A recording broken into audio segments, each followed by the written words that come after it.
And we're on. Good afternoon, everybody. Welcome to yet another Jeff Ed. I'll give an opportunity for a couple of people just to get stuck in. Let me know that you're here in the comments.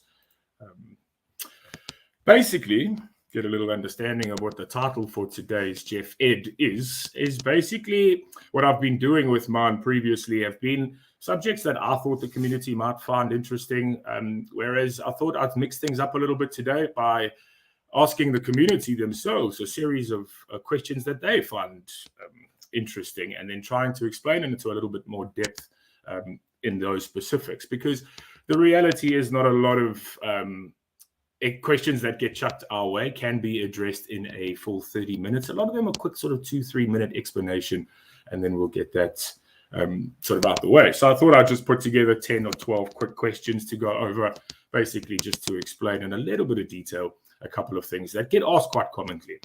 If this then did develop into something that was quite looked after, or at least looked forward to, then we could obviously develop a notion of like a frequently asked Fridays was the phrase that I used, where maybe every fortnight we could rustle up a couple of questions and then just address them and basically try and keep people educated along the way without having to have sort of whole, as I say, 30-minute long Jeff Eds to wait for. But let's see. Caitlin, thank you for joining, and thank you for the birthday wishes. Very lovely weekend. Put the feet up, relaxed, treated myself to a nice smoked brisket. Can't complain about that. Gav, welcome. Always good to see your face around. Jeez, you certainly get stuck into a lot of these, man. Probably our biggest fan. Tish, hello. Nicole, welcome. How's it? That's exactly on the money there. Coach Taryn, my coach, thank you for joining. Sharon, good afternoon. Team, thanks. Well, let's not beat around the bush anymore, and let's get straight into the swing of things. As I mentioned, a couple of questions. I wanted to start with some that were a little bit more mythological in their phrasing, things that I think have been floating around this industry for an incredibly long time. They've kind of crept their way into our manner of thinking as well, and we may or may not believe these to be the case. So the first thing I thought I would introduce, first question I thought I would at least approach, was it comes up quite often in my client base is, does muscle weigh the same as fat? Does one weigh more than other? The reality is, no, a kg weighs a kg. It doesn't matter of what those principles are. The idea there is density. That's the most important thing to remember here, because it reminds me of that conversation we used to have as kids where we tried to trick each other by asking what weighs more, 1 kg of feathers or 1 kg of steel. And the reality is 1 kg of each weighs 1 kg of each, but in terms of surface area, they take up there's a big difference between the two. So I always liken the feathers to fats. I liken the steel to muscle. Whereas that we can lose an incredible amount of fat in terms of the surface area, but in weights, it doesn't really add much value. So we can go on the scale, build up just a tiny bit of muscle, that adds in all that steel, then that kg, and that balances out the scale, which is why I typically scream to my clients, throw the scales away. They're nonsense. They don't tell a full story. Centimeters will always tell the story, and I have a little bit of a rule that I always stick to is measure the waist, never the weight, because that is fat in water coming off. The weight is the muscle sometimes building underneath. So don't ever put all of your eggs into that weight basket. Gabby, thank you for joining. Auntie Pat, thank you, and a happy belated birthday for yours, 60th. You are setting standards for a lot of us. I saw that you also, I think, came 7th out of thousands of people for your fitness endeavor that you were on. So an incredible congratulations there. The second question I wanted to address, or at least statement, is the old school no pain, no gain. If it's not hurting, is it not working? The reality is no. We talk often about muscular pain in terms of fatigue or stiffness, or what we call DOMS, which is the delayed onset of muscle soreness. That is a good pain. That is a pain we don't mind having. It's a pain effectively we want. It's a trophy for our hard work. Any other pain outside of that is probably not wanted and probably shouldn't be around. So we should never be working to the point of hurting. We should never be pushing ourselves through the point of pain, particularly if it's skeletal, if you've got an injury or a niggle of some nature. If you feel something during a session, just act up. Scale back. That's not the pain we talk about. The pain is always that muscular fatigue. Third question. Sorry, we've got a few more people jumping in. Caitlin, yes, hate the scale. Chuck it. And that's, to be honest, the best way to scale your victories is your clothing. There is nothing in this world that feels as good as the way your clothing feels on your body. So use that rather to gauge yourself. Who else do we get jumped in here? Gabby, hi. Sharon, hi. Love it. Thank you all for joining. Moving swiftly along, the big one that I hear quite often as well is, should I warm up? This is also a very blanket, flat statement. Yes. No muscles like to be moved and stretched when they're cold. Think of your muscles effectively as an elastic band. If you take an elastic band out the fridge, is it going to do that? No. But if we give it just a little bit of play in our hand and we give it that little bit of love and then we start to pull it slowly, it does eventually give us a lot more freedom. So we've got to think of our muscles, ligaments, tendons in that same fashion, because they do like to be a little bit warm. In the physical perspective, when I was a personal trainer, I always used to tell my clients, if your session is at 7 o'clock, come at 6:45, jump on a treadmill, go for a light walk. Don't wait for our session to start to warm up. You can do that. So I know that it does come up a lot, at least in my client base, there's a 50-50 where some people love the engagements with the instructors in the morning, the chit chat, get everybody going. Some people want to just hit the ground running and get straight into it. And I always say to them is just use that chit chat as your time to warm up. Engage, let people join in with you, get a little bit of a bend going, get yourself a little running on the spot, get that heart rate up. The principle is obviously not to be going to do a 10K as a warm up, but just to get yourself a little bit loose and a little bit limber. Oh, yeah, don't worry, Kaylin. I've got some experience with ex-models as well. That industry is absolutely devastating, and it's not good for the confidence either. Sharon, struggling to lose your last 6. Body does not want to go down more. Sticky to nutrition. What is the best cardio, strength, or both? Which combo? Look, it's difficult to always try and identify something specifically with somebody because our bodies will always react differently. When it comes down to those last 6 kgs as well, that's why I try and say put the notion of the number out of your head, because as you get less and less weight to lose, you are going to have less and less weight lost. But you're also at that same time building up more and more muscle. So your scale may not exactly change, but if we're noticing physical changes in the arms when you point, are we seeing lumps and shades and shadows? Are you seeing ribs come through? Are you seeing abs come through? Not ribs, we don't want to be there. But principally, there's a lot of different things that'll show you exactly if you're doing well or not just the scale. The best thing also is to chat with your coach, Tony. I couldn't exactly say. Some people love a bit of cardio. Some people love high intensity work. The body responds to good, consistent change. I would think more than anything. Don't let your body adapt to anything. If the exercises are feeling easy or they're starting to get simple, change them. They're not going to be working anymore. Hello, Nance. Thank you for joining us. Back to my list here. See how easily I get distracted. Sweating. Does more sweat equal more work? The reality, again, is a flat blanket no. Sweating basically means that your body's got a really good ability to control its core temperature. I look at a piece of equipment and my skin just goes... So it's got nothing to do with working out. It's definitely based on, like I say, your body's ability to regulate and control its core temperatures. So that is literally... Obviously, there are exercises that do encourage a little bit more sweat. I mean, when we go more cardio-based, more high intensity, as opposed to strength-based or power training, there'll always be less strength, but that doesn't mean it's not working, because strength-based training needs to be a little bit lower in intensity. We focus on building, not burning. Lauren, hello. Slowly shade coming, Sharon. Yes, there you go. Slow and steady wins the race. That's the reality. Anybody, if I say my standard rule is if you're not getting on a stage next week, you don't be living like that. Anybody can decarb. You can eat fish and asparagus 6 times a day for the next 12 days if you want, and you'll lose all of that. But you can't live like that. And the minute you change, then you're going to be gaining all the weight back. So you need to do it naturally. Be patient with yourself. Be patient with your body. Caitlin, tell Grant he's cheeky. That's not the case. Sweat, as I've said, is not an indication of hard work. It's an indication purely of your body's ability to control core temperature. All right, moving on. Question number 5. Do crunches or sit-ups target belly fat? Again, blanket, no. There is no such thing as spot reduction. You cannot look at an area and go, I want to lose here, and start doing exercises to target there. To say, I want to lose weight in my arms and then to do more arm exercises doesn't work. You have to lose. That's why we talk about body fat percentage as a whole. You will drop it throughout the entirety of the body. There are areas in the body that store a little bit more. It changes over the course of our lives as we age. It differs as well according to genders. Chaps, obviously, we keep a lot of our fat on the belly. That's our more sort of storage area there. We do also retain a little bit on the shoulders. Ladies, it's the hips and the bum. Unfortunately, as you start to get older as well, it shifts to the back and the triceps a little bit more too. So those areas may hang on to a little bit more. You may get frustrated when you see results coming in other areas and then looking at them going, "Well, I need to do more here." Don't keep doing what you're doing. If it's working for one, it's working for all. Again, introduce a little bit more patience and then you'll find it comes in done. Done. Thank you. And I'm glad that I'm providing you with good answers.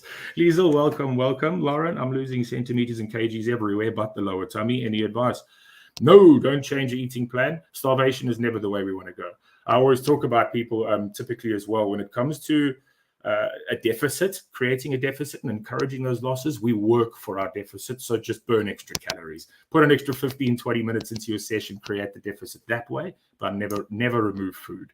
And again, it's got to do with storage areas. Some areas will take a little bit longer to break down. And the reality is, well, if we are not physique models or bodybuilders, the reality is we are just at some point, you got to accept you're not going to be ripped lean. Put that out your head as well. These are abs are made in the kitchen. You are 110% right. If your nutrition is on point and your deficits are there with what we call a BMR, which is your basal metabolic rate, your body's ability to burn calorifically throughout the day just to survive. If you're keeping those things in check, then your body fat's never going to be in excess. It's never going to run away from you. Everything will stay pretty close. Cindy, a little bit late, but welcome. Pat with the back fat. Damn it, don't worry, we all do. Zita, I'm glad I can be providing some answers. Team, thank you for joining. Sure, quite a few people here today. Now, something that comes up in my client base as well, which I can imagine is across, you see your watches will tell you active calories. They will tell you total calories. Which ones do we look at? Which ones matter? Both matter because they tell different stories. However, the total calories is always what we look at. The reason being there, not the active calories, is because there's something in the body that's called a thermogenic effect. It's the body's ability to keep burning well after it's done working. So for an example, if you're doing a 30-second exercise and you've got a 30-second rest, your body doesn't go, well, because you're sitting down, I guess I'll stop burning calories. No, your body's still going to be burning throughout that. When you start up again, you're going to be burning. So your active calories are effectively when your body's moving. Your total calories include your rest break. It'll include a small thermogenic effect that takes on post-training. It'll depend on the metabolic rate as well. Some people could burn for a 30-minute afterwards, some people an hour. You get supplements. FedraCut was an old one that came out back in the day. A lot of people are familiar with. That then would increase the body's thermogenic effect to 4 to 6 hours as well. So continuously burning. That's why those things worked. Where are we? Loving the advice. Thank you, Nance. Wish our body were like a kettle, switch it on. You know what? In a weird sense, it does start working once you get things to click. If you do get a couple of basic things right in regards to especially the 3 pillars that we talk about, the mental side, the physical side, the nutritional side, you don't actually have to be working too brutally. Things just click. The body works well for us. Lisa, don't believe the silly watch. Look, take it with a pinch of salt as well. I like people to identify trends more than daily measurements. If, for example, it's picking up every day 90 as your heart rate, you know that's pretty low. But if there's one suddenly that goes to 100, you're like, okay, that's a bit of a peak day. If it drops to 80, then you know, okay, well, that's a soft day. So you can still use them to gauge trend, whether you believe in the accuracy or not. But a lot of the times, hair, sweat, dirt, they can break that connection. Push-up position as well with the wrist that can sever the connection of the watch sometimes. So again, there are a few things that may lead to it not representing accurately. Apple watches tend to read very lower, very low by comparison to some of the other ones. So that's also something to just be aware of. But again, use it to gauge your individual trend. I mean, trend, not activity. Sorry, I was reading there. Water intake essential, but I was told recently without sufficient water, your muscle definition isn't going to happen. Sounds vaguely plausible, but at the same time, everything else happened.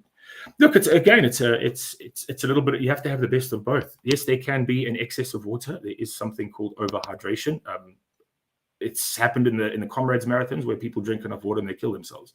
Sorry, it was a bit dark.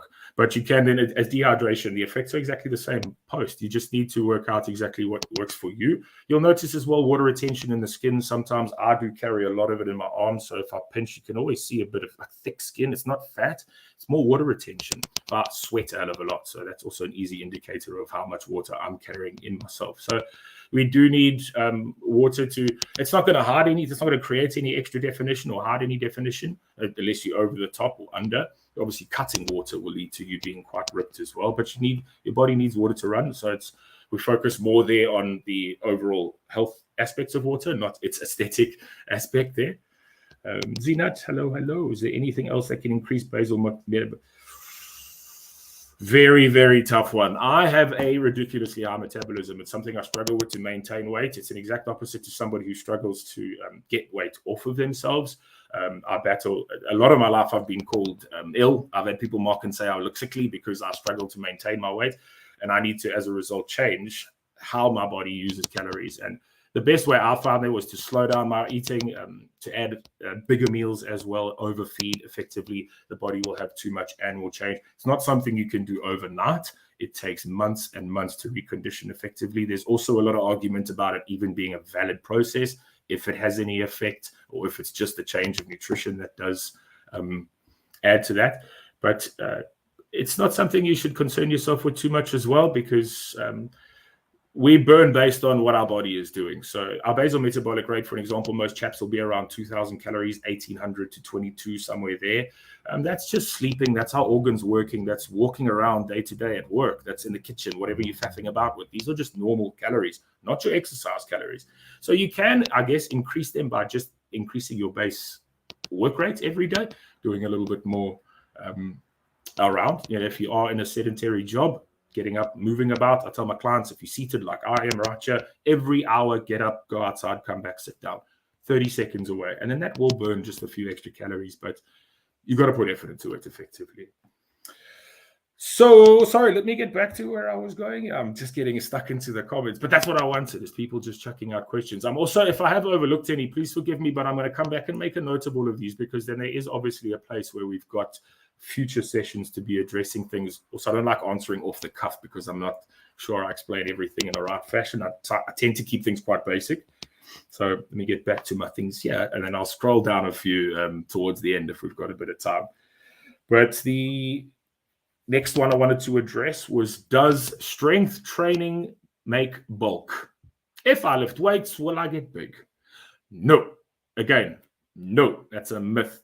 You need to eat for size. You need to train specifically for size. If you are not doing either of those things, you will not gain an incredible amount of size. The body tends to plateau. You'll hear that word used quite negatively, but this is, in fact, when we're dealing with weight loss, this is kind of a plateau where we want to go muscularly. We don't want to be growing and growing and growing. So we don't base our exercise around that type of structure. Our strength, you will notice, anybody who flips between challenges, for an example, will notice the strength-based training tends to be quite lower in intensity. That's because, again, we need to build. We don't want to hit that fat burning zone, so it does slow down a little bit. But at some point, we'll get back into the more ripping stages of exercise by increasing that cardio and getting the body working a little bit. So you also need to be chucking in a lot of food. There's somebody who speaks from experience there. To maintain weight or to gain weight, it is a brutal process. It's quite uncomfortable. So you need to you really need to be forceful about that, as you are forceful about a weight loss program, for example, or a flexibility program. They all require their exact amount of efforts. And if you're not putting that effort in, you are not going that route. So pick up your weights, chuck them around. Don't be scared. It's just Lisa, struggling to get 15. 1.5 down, you need to get a little bit more than that. We typically go for a balance of 2. I know there are some statistics people will throw around in maths equations. Don't worry about that. If we're keeping between 2 and 3 liters in every day, you will be golden. One of the easiest ways, create a chat. If you're not on a one-on-one program, because I use this with my clients, but you can just create a spare chat with a fake number, and every single day, just put a camel emoji there every 500 mils that you have. You'll look after lunchtime, you're logging in and you see 2 camels, you've only had a liter down, it makes you visually, it was as easy. Mate, when people come to me thinking, if I do some weights, am I going to pick it up? It breaks my heart a little bit, because there's chaps who like to pick up big weight. It's a brutally difficult process. Righto, let's get straight back into now things I wanted to address that were asked by the community that are a little bit more educational and things that I hope might be some form-based or some strength-based, some things that we might be able to change here. So, Nance, speaking of you, you asked ankle pain, particularly when it comes to older injuries and the recovery of those. That's a very difficult subject to address without, again, the physical presence. But what I can try and do is give you a few options that might help identify what's causing that. So if it is a previous injury, what type, what grade, were there tears, were there snaps, whatever the case there. Sometimes when we tear muscles and we don't do the right type of rehab or physio, we allow, if the tear is of a specific grade and a big enough grade, then we allow scar tissue to develop in that tear, never allowing it to close up again. And then it gives little tears thereafter, which is quite a big issue for people who don't get themselves assessed when they do get injured. Weak ligaments and tendons can also be another thing. There are a lot of different people who struggle with just especially wrists, and I'll cover that in the next one. But there are some people who just have weak ligaments and tendons. Sometimes strengthening exercises can alleviate those issues, but a lot of the time that is unfortunately something that's genetic. The best way to solve that would be braces. A light little brace or a bit of ankle strapping, something of that nature would go an absolute incredible long way. The nice way also, if you are looking to invest in as a longevity type of thing, if you're a road runner or a trail runner and you use ankle strength more than most, there's something called an Airex mat. It's basically like a thick piece of wetsuit material. You stand on that and it creates a load of instability. It becomes almost impossible. And that then creates that stability training that the ankle will need. Oh yeah, if you were torn ligaments with a boot for 8 weeks, Nance, then that's definitely it would seem like an issue of potentially rehab, maybe not taking its place fully, but you would need to have somebody physically assess that to give you a proper, accurate explanation. Moving from the ankle pain, I do get a lot of comments from people asking, why do I have knee pain during squats and lunges? Why do I have wrist pain during push-ups, burpees?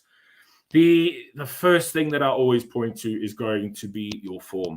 Squats, it's vitally important that you watch your knees, teams. Don't go onto your toes. It's very easy to put our weight onto the toes, squatting forward. Then our knees will go over the front of the toes. It puts a ton of pressure on the patella and the patellar ligaments at the top of the kneecap, and that creates a large amount of pain there. So we always want to be squatting backwards onto something. If you lack the confidence and you're worried about falling onto your bum, get a low stool or a seat. Physically sit down on it until you get yourself comfortable, and then you can just go lightly tapping it with your bum to bring yourself back up, and that'll create a lot more strength in there. The lunge aspect, I see a lot of people, when you are lunging, don't lunge one foot in front of the other. We need to keep a natural gait. When you stand, when you walk, do you walk one leg in front of the other like a model? No, we walk with a natural gait, feet apart from each other. So our lunging must be no different. Make sure you are keeping a gap between feet when you lunge. We're not going one foot in front of the other, because that creates instability. That'll get the knees working in fashions they don't want to. That's going to get the hips working in fashions they don't want to. So we need to be a little bit more conscious of that. The wrist pain that I noticed during the push-ups as well is people tend to keep it a little bit too tight. Pilates, it's underneath the shoulders, I often hear described. That's for stability. And that does give our core really strong positioning. However, when it comes to strength-based training or exercises, at least, we need to do what fits for us individually. So widen the position of your hands a little bit, flare out your elbows somewhat, a little bit more of a 45. So instead of coming close to the body here, rather be a little bit wider out, getting a bit more of the chest and getting a greater range of motion on the shoulders. That'll take a ton of pressure off of the wrists as well. Then something that was addressed quite often in the questionnaire that I posted on Friday, I think it was, is, are carbs your friend? Are carbs the enemy? Again, blanket, no. Carbs are what we call a macronutrient, like a protein, like a fat, those are the three main, but there are three main macronutrients, but it is three of the four main energy systems that our body utilizes for energy. So we'll always go for sugar first. It's a quick, easy breakdown source of energy. Our body will tackle proteins after, carbohydrates, and then leaning into long-term energy of fats. So as with anything else, if we are excessively overloading in carbohydrates and we're not burning off that excess, then yes. But that'll be the same case with fats. It'll be the same case with sugars. So as with anything in life, moderation is the key. We will have a macronutrient allowance. All of you with your plans have basically your allowances for the day, and that is because we want you holistically to be giving your body everything. Carbohydrates in general also provide us a source of fibers. It's a huge one. I scream about fibers to my clients. It's that feeling of satiation. It's being full. We have to have fiber. We also need to keep ourselves regular. For those of you that were a part of the Gut Health Month, you'll understand how important that comes down. Michelle, my pain comes in the palm of the hand below the thumb.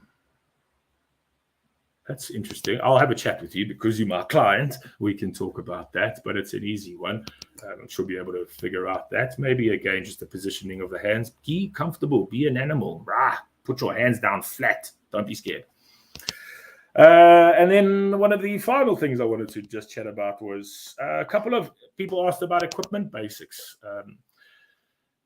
It's always a tough one, but I think obviously dumbbells, it's an important thing. But the problem with dumbbells I have is that we gain in strength quite quickly. So buying 1 kgs now may not be worthwhile in 2 or 3 months. So you've obviously got to work with what suits the budget. You do get these great sets that you can go from 1 all the way up to about 20, I think, and they're interchangeable, but they are quite costly.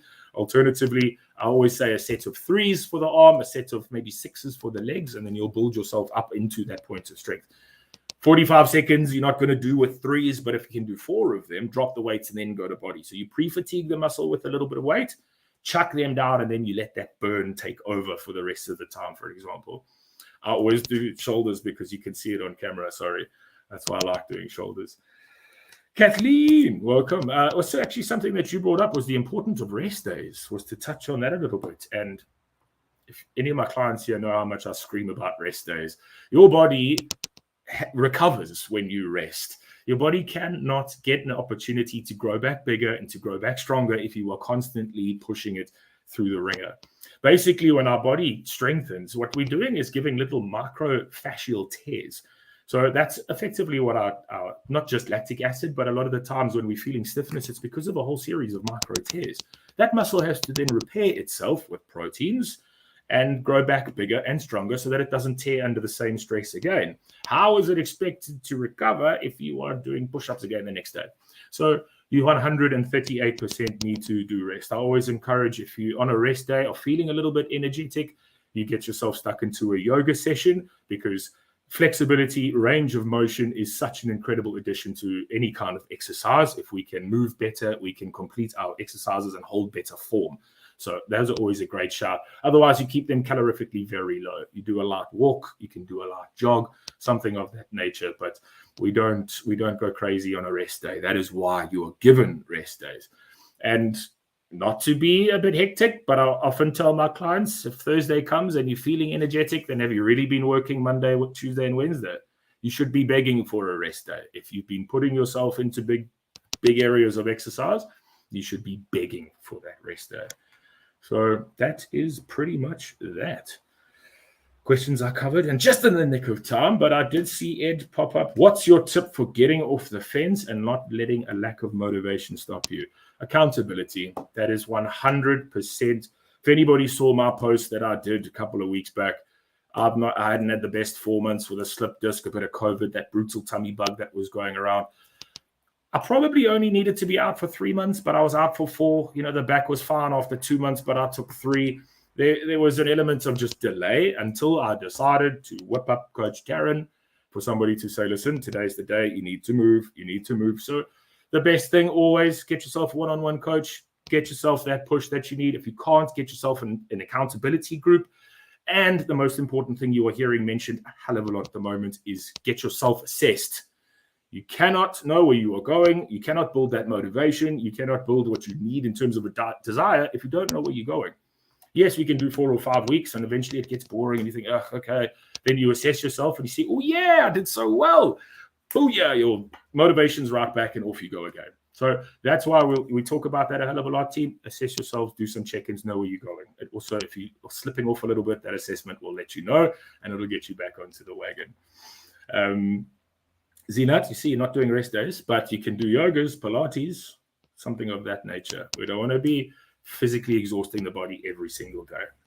Also, what you're doing there is running the body low of energy, which is going to invite other problems like illnesses. If we've got no energy to be fighting off, if all our energy is being used up physically recovering, then we are going to leave ourselves more susceptible. And that's why a lot of people who train really hard get flu quite often, especially people who get initially engaged your first month. A lot of people get flu symptoms, but it's because the body's running on empty, and we need to just balance it out. So I'll always talk about there as well as a multivitamin. We miss out on a little bit, particularly as office workers. Vitamin D is a big one. So we do need to keep a little bit of that topped up every day. Iron is a big one as well. So get yourself a multivitamin, get yourself assessed, get yourself some yoga. That's about that. So team, thank you everybody for joining me. I hope I did provide a little bit of education in amongst all the rambling to try and cover a couple of these frequently asked questions that come through. And hopefully, as I say, we'll try and do this a little bit more often. There are always questions that need to be sort of addressed, and I'm always happy to do exactly that. So team, have yourselves an incredible day, an incredible week. As you know, Monday sets the tone for the week. So 4 out of 4 boxes today. Get those 3 meal pictures loaded. Get that workout done. We don't slip up on a Monday. All right. Get your assessments in as well, team. I look forward to chatting to you all again. Have yourselves a stellar day, everyone. Cheers.